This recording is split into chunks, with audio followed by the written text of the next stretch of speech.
Hello, everyone. I am Sarabeth Berk. I'm so excited to be here with you today.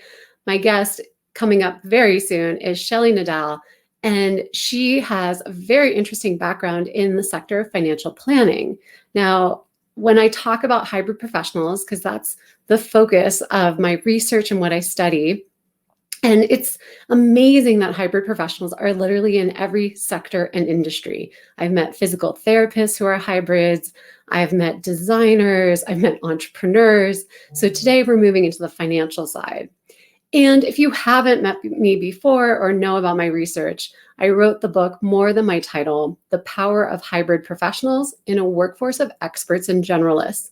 So often in society, people get stuck between these labels of being either an expert or a generalist.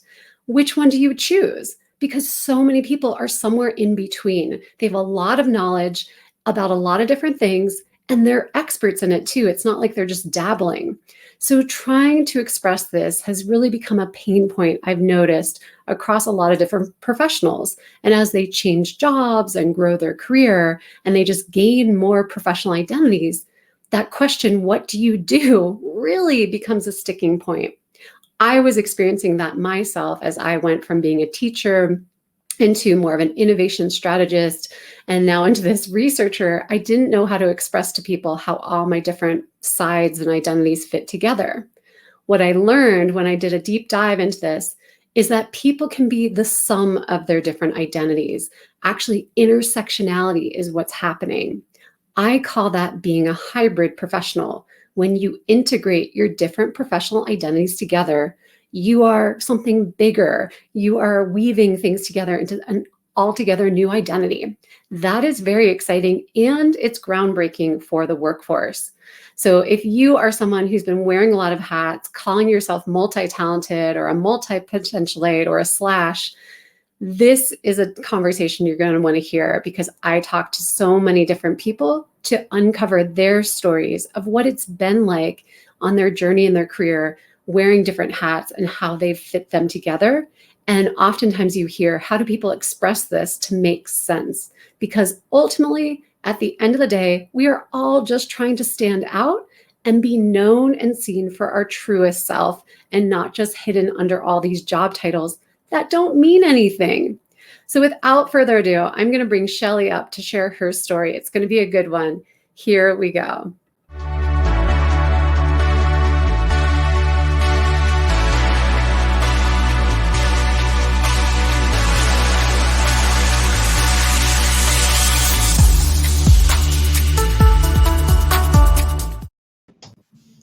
Hello, Shelley. Welcome.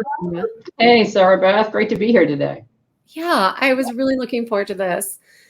Oh my goodness. So when I start with people, I just like to jump right in. And typically we use the social question of what do you do when we meet someone new? So I'm just going to jump right in and ask that to you. Shelley, what do you do? Well, the 15-second version is I empower professional women and those they love to control their financial destiny, to reject lifelong money anxieties, and to design their own unique financial narrative. So that's if I've got maybe a couple of floors in the elevator. If I only have one floor or I'm walking out, I say I help women control money rather than letting money control them. That's really powerful and so important, right? Everyone needs to figure out their money and take control over it. I'm also noticing you have a lot of letters after your name. Can you explain what all these mean? Well, the one I have first is Certified Financial Professional, that's CFP, and that's the one that I'm particularly proud of. It is a kind of like a doctorate degree in financial planning, basically. And so it helps me be a holistic full service planner and look at every facet of money in your life.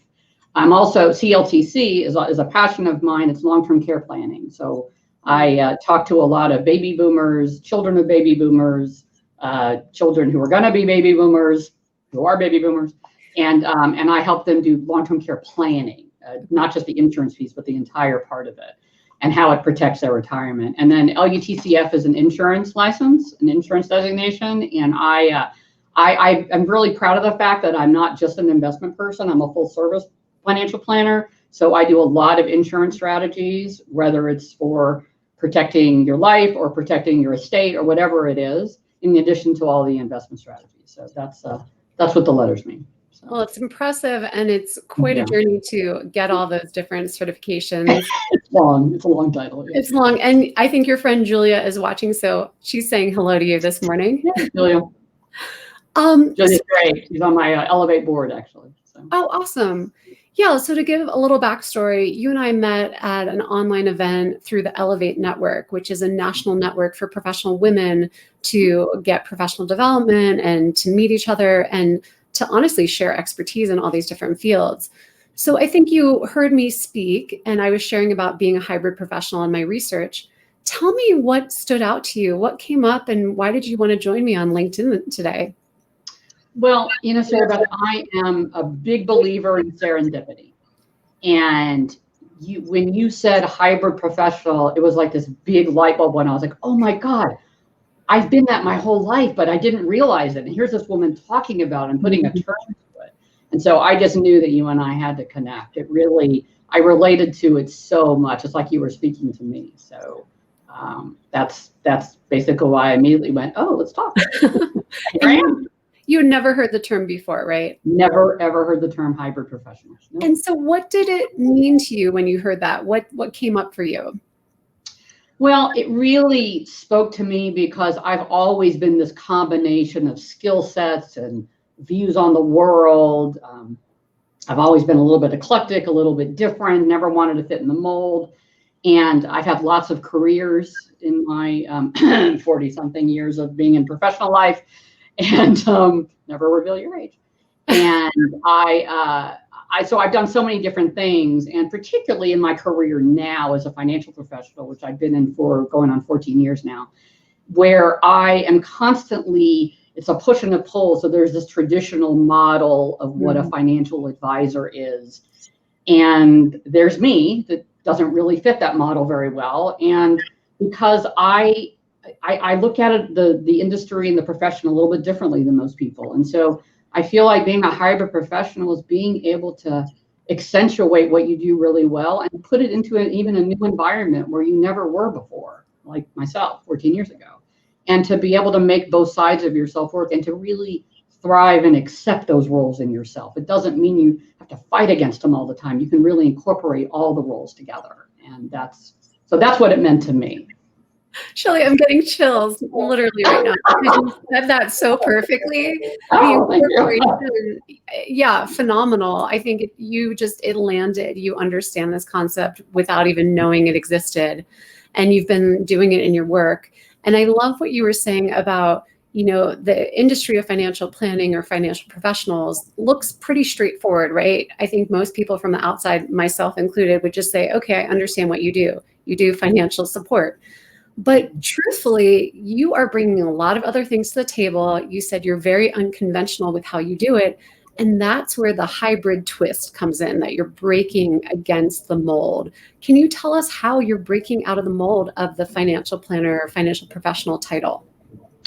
Well, to start, I'll give you a visual. So I started in insurance and I went to a wirehouse, and we would have these lunch meetings or whatever. And I was one of maybe 2 women in the entire group. And we'd all get in the room, and there would be a room full of black or blue suits, of white shirts, and red or blue ties.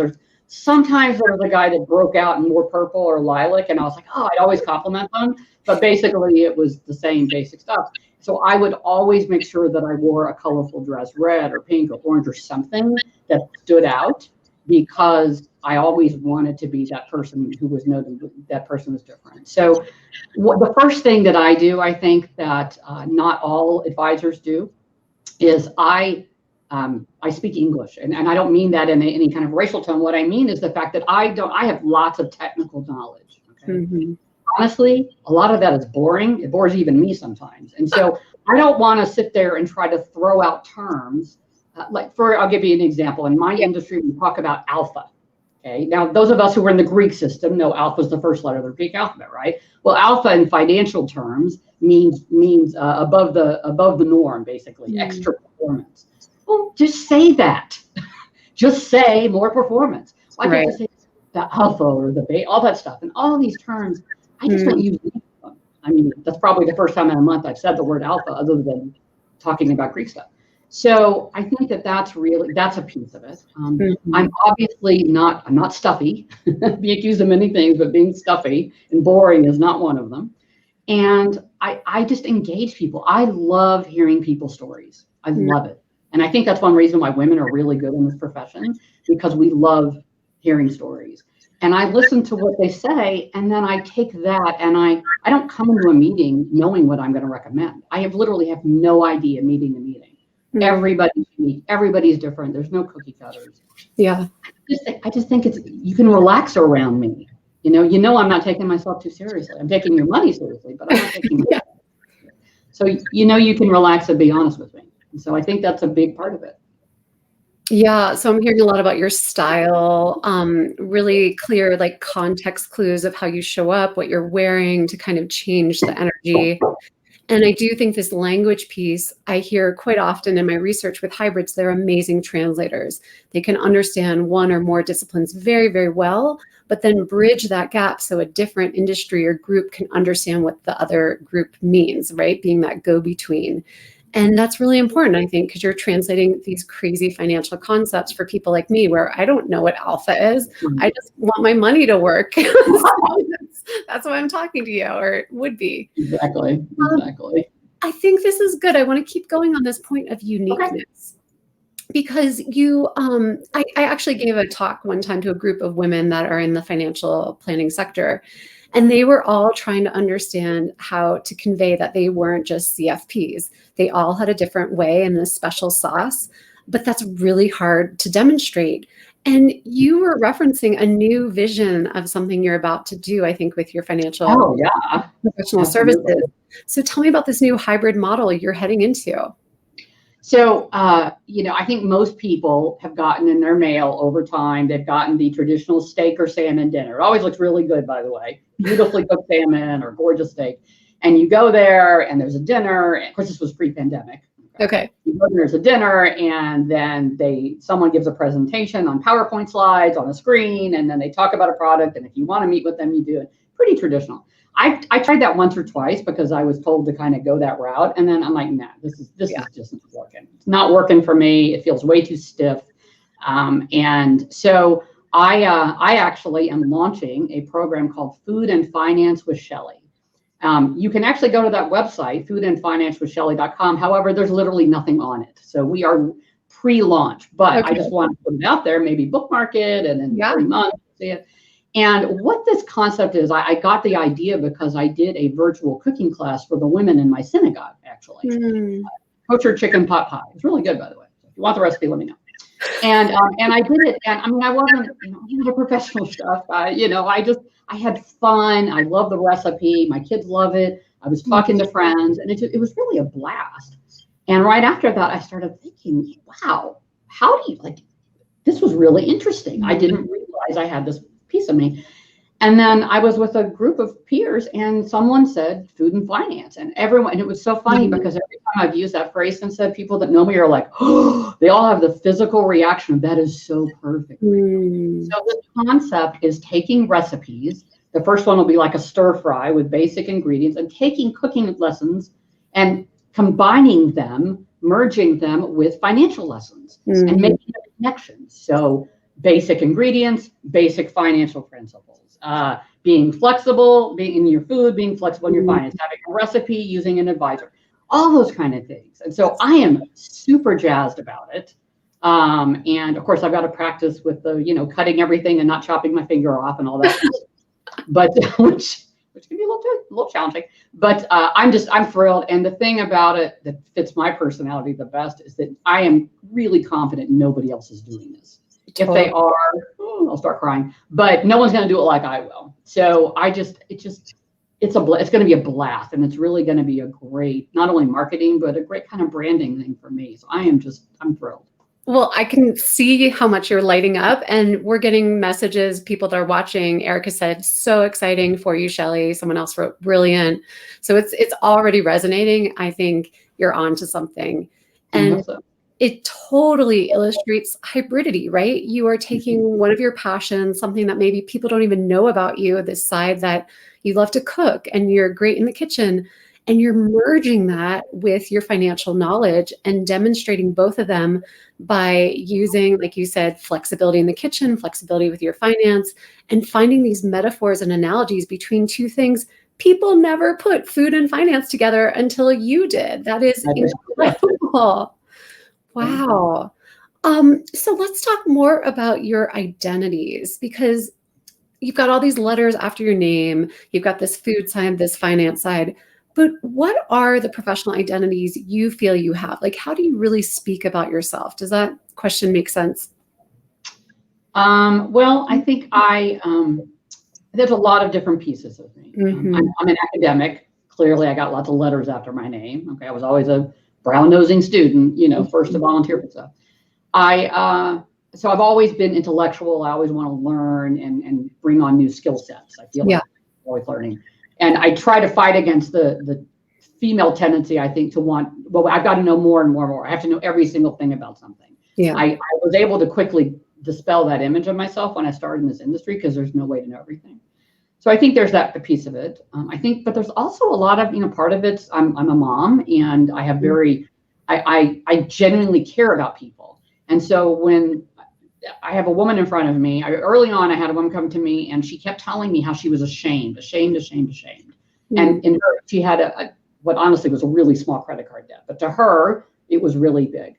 Yeah. And so she came into my office, and the first thing I did, I'm not a psychologist, I took one psychology class in college, but I didn't have any paper. It was an idea that came to me in a heartbeat. And so I got a pen, and I gave her a paper towel, and I said, write the word shame on it. She did. And I said, tear that into as many pieces as you can. Because this was an anxiety, this was an image of herself that really wasn't even true. But I gave her permission to say, no, I'm not going to be that person. I feel like that is really powerful, and that's a piece of who I am. My mom raised me to care about people. She was a volunteer. I mean, she's a really good example. And I think that's part of my clients and people I speak to really know that I care, and that it's important to me that they understand what's going on. And so I feel like there's all that kind of balance going on. Does that answer your question? I wasn't quite sure. No, this is great. So let me just give a little foundation of why I was asking that. When I talk to people about what they do, they tend to list a lot of different things. I'm good at this and this. And you were talking about, I translate, I speak English, I also care about people. And that's the landscape of us trying to capture and articulate ourselves, but it's so fuzzy, right? It's hard to just describe it clearly and specifically. And so even as you were describing yourself, you're talking about the actions and what it looks like. So having someone write down this word on a paper towel and rip it up, I call that becoming the observer of ourself and our work. And that's a really important thing for hybrids, because I don't know if you saw it in that moment or not. And that's why I'm kind of making it more conscious, is you were using a whole different set of skills and identity. Like, you were not just Shelley, the financial person right there. And yet you were combining in that moment your financial side, understanding the shame of money and the guilt and whatever comes, but this nurturer or this empath, I don't know, there's so many other words I could use, but that to me is a hybrid moment where you're taking these two different parts of yourself and they're enacting and doing something different in how you give financial advice than other financial professionals would. And that's why that was such a great example, because so often hybrid professionals are just doing things without recognizing, oh my gosh, that's me and my hybridity in that moment. And we take it for granted. And so when I work with people, it's finding those specific moments so that we can look at the themes of who they really are and what they're really calling themselves, so the hybridity can surface and become easier to communicate. That makes sense. I always feel like there's multiple personalities, kind of, not in a simple way, but and it can be, there's always these different sides. And like I mentioned to you earlier when we were talking before about long-term care being a passion of mine, and when I'm talking to someone, I went through this with my family. My mother, if she had not done some planning, my dad hadn't done planning, She would have had to sell her home. She would have had no place to live. I mean, of her own, because of this incident. So that feeling, that angst, particularly when you're dealing with those situations, that angst that people go through, I feel compelled to make sure that they understand that I understand what they're going through.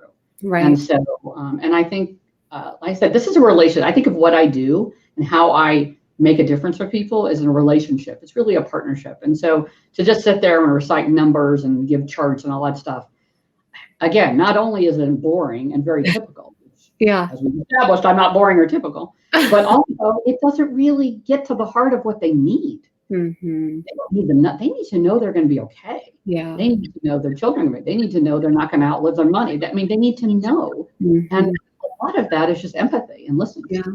So, that's definitely another professional identity coming into play, is the empathy and understanding. I'm curious, if we go back in time, you've mentioned how you realized you needed to be unconventional, or you didn't just fit that mold. When did you have this realization that you didn't have to look the same way as other financial planners, and you could be more of you? Like, when did you have that revelation of how to be more Shelley and not just fit the industry mold? You know, it's interesting. You had asked me when we were talking about the session to look at some failures and some things that I wish I had done differently. And this fits right into that, Sarabeth.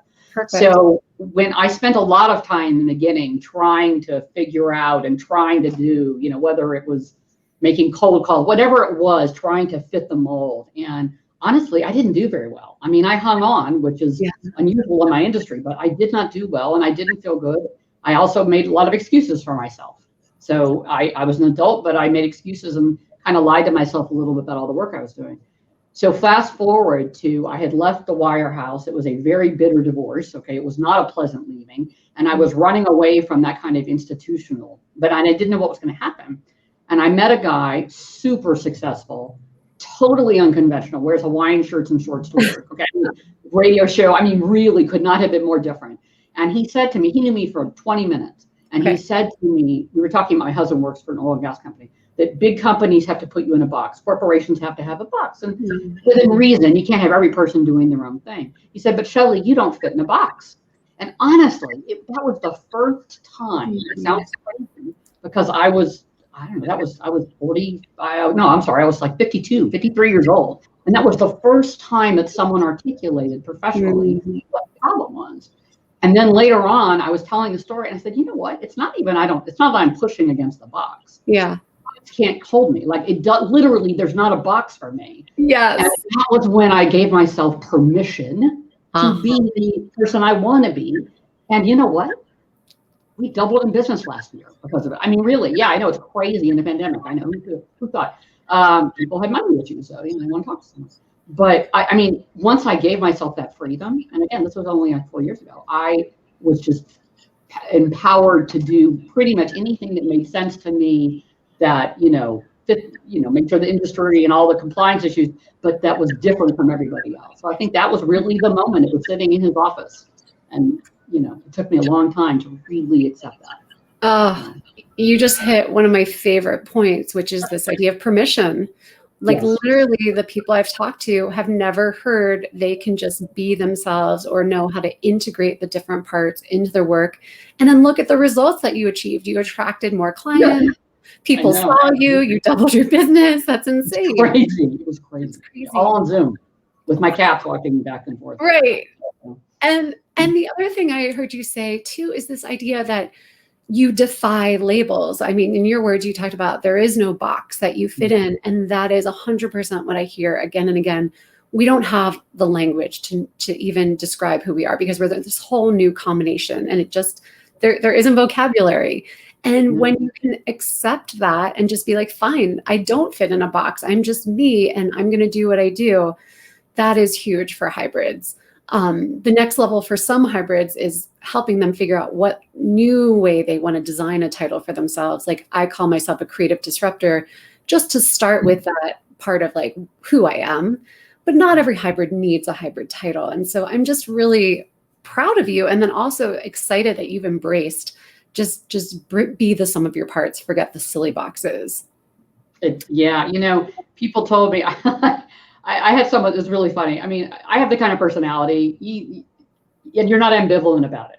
You like it or you don't like it, right? And I'm fine. I mean, I'm fine. Not everyone's going to like, each of us. And I'm really good about that. I feel like, I tend to I tend to lean on the side of the positive. More people like me. Yeah. But they said to me, you're nice. And I said, there's so many things, so many words, and I appreciate the compliment, but it's not one of them. That's not my personality. My personality is more out there. And it was just funny. I got a kick out of it because I thought, again, we have to define ourselves. I think that's really the most important part of being a hybrid professional, is accepting your differences and embracing them. Stop fighting it. Yeah. Stop fighting this part of you that's so, you push it down, you push it down, you push it down, you stifle that. And then you're not happy and you wonder why. Yeah, because only half of you is in the moment. The rest of it is like going, no, help me. Yeah. I think that's really, and when you said creative disruptor, I forgot, that's actually another reason that attracted me to notice you, because I've loved the idea of women disrupting. I think that's a wonderful concept. It's like you co-authored my book. You're using so much language. I'll take the royalties. I mean, the financial side. Well, when we compartmentalize ourselves, we don't feel as good because we're hiding and cutting off different parts. Yeah. And actually, you mentioned the word differences. When we amplify them and make them more known, that's when we start to stand out. And that's when people start to see us as being like who we really are and what makes us great. And yeah, hybridity is figuring out how to tell the story about why your different parts fit together and how that's such a value add and not a value subtract in the world. Exactly. So, the world would be so boring if we were all the same. Oh my gosh. And Ty just reached out and said, I love how you do your look, Shelley. So kudos. It's working for being yourself. Shelley, we're almost out of time today. So no, I can't believe it. Wow. It's gone really fast. Is there any other advice or things you just want to leave us with in thinking about your hybridity or your professional path? Yeah, this is a concept that I've been thinking about during the pandemic, about defining risk and risk tolerance. So that risk tolerance is a phrase you've probably heard in any financial planning or talk to any advisors are going to talk about your risk tolerance. Basically sleep at night when the market's doing this craziness. That's not what I'm talking about. I'm talking about risk in everything. And again, I'm speaking mostly to the women to say, ladies, you may think something's risky and not act on it, but actually not taking action is riskier than taking the action. You don't know what's going to happen if you take that risk. You might fail. You know what? You might fail miserably. Yeah. But even that failure is going to lead you to the next part. And if you don't take risk, I think standing still is the riskiest thing we can do. And so I encourage women to take a breath, talk to people, and be, even if it's a small risk, it's a small little risk. Do something to change all the time, because if you're standing still, you're really moving backwards. You're not moving forward, because the world's moving. So you need to move with it. So good. Yeah, freezing does not help you. It's not moving the momentum forward. That's a great final thought. Shelley, where can people find you if they want to talk to you more? Well, you can always find me on LinkedIn. Make sure you spell my name right. It's always misspelled. And I have a website, financialsuccessstrategies.com, and working on updating that. And of course, you have it bookmarked for 3 months from now, Food and Finance with Shelley. Don't forget to check it. And as far as I know, I'm the only Shelley Nadel in Houston. So that also probably, I've never gotten anyone else's mail. So I'm pretty confident I'm the only one. One of a kind. Yeah, exactly. And also I want to encourage women, check out Elevate, elevatenetwork.com. It's a great, Sarabeth and I, it's how we met. It's how we connected. Ty and Julia, it's how I've connected with these amazing women. And I encourage you to check it out. Definitely a powerful group of women. This is terrific. I learned a lot about you, and you just reinforced so many things I've been thinking about, and I love hearing stories. And yours are powerful. The food and finance one really got me as a top example of hybridity right there. If people are interested in learning more about me or hybrid professionals, you can get a copy of my book, More Than My Title, The Power of Hybrid Professionals in a Workforce of Experts and Generalists, and find more at morethanmytitle.com. Follow me on LinkedIn, because these videos and stories are super powerful. Shelley, thank you. This was an awesome way Thank you. to start my day. I enjoyed it immensely. I hope to talk to you again. Look forward to it, Sarabeth. Bye, everybody. Bye.